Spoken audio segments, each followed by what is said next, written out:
Well, I think we have done a number of stories.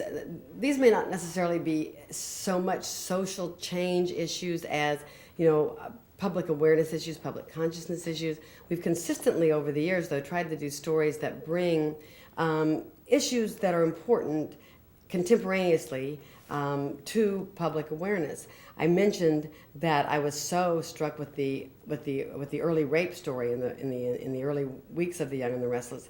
That was an extremely powerful story, and Bill consulted with people from the Rape Crisis Center, and they actually wrote sessions with the young woman who had been raped.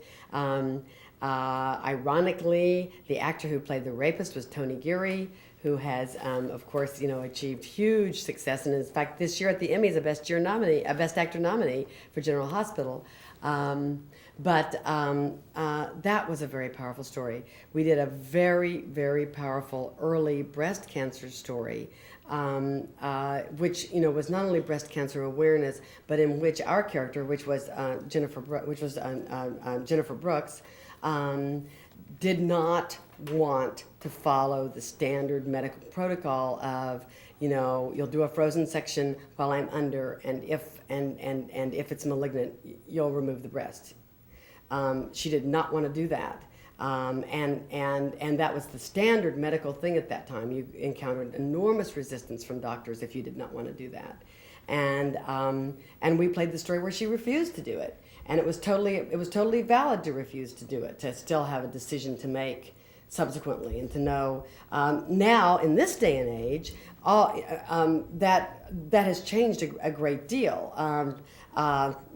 No, I think it's very rare, unless there's a suspected terribly serious situation. I think it's very rare that they will say, we're going to do a frozen section and then do a mastectomy, because there's so many choices. There's lumpectomy, there's partial breast removal, there's many more choices in terms of available medical solutions.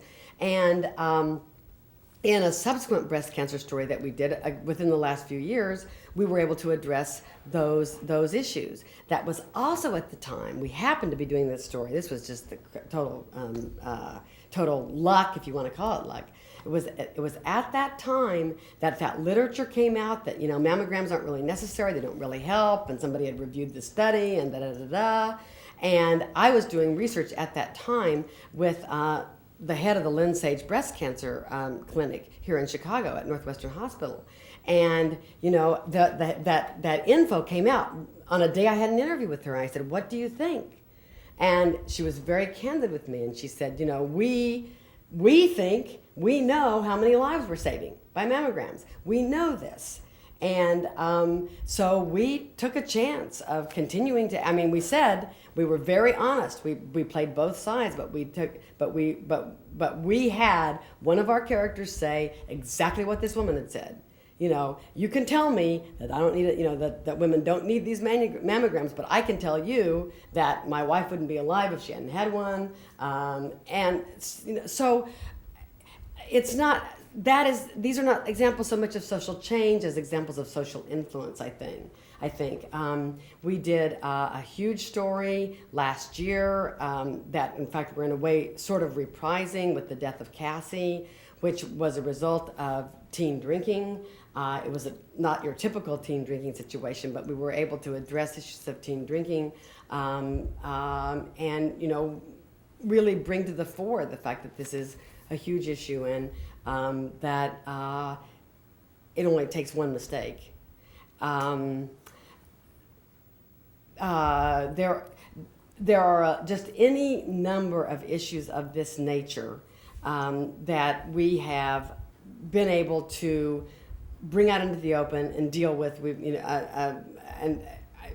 I rather than listing them, I'll try to respond in general to the question that that what I've seen is a greater degree of openness.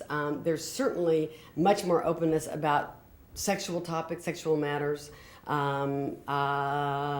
There is more openness now than there was about sexual preference. We haven't done a great deal with that on our show, in all honesty, but that I think is a realm. Just learning to accept the differences among people and learning to accept people for who they are is, I think, a huge message conveyed, a huge message that we in our genre have the potential to convey.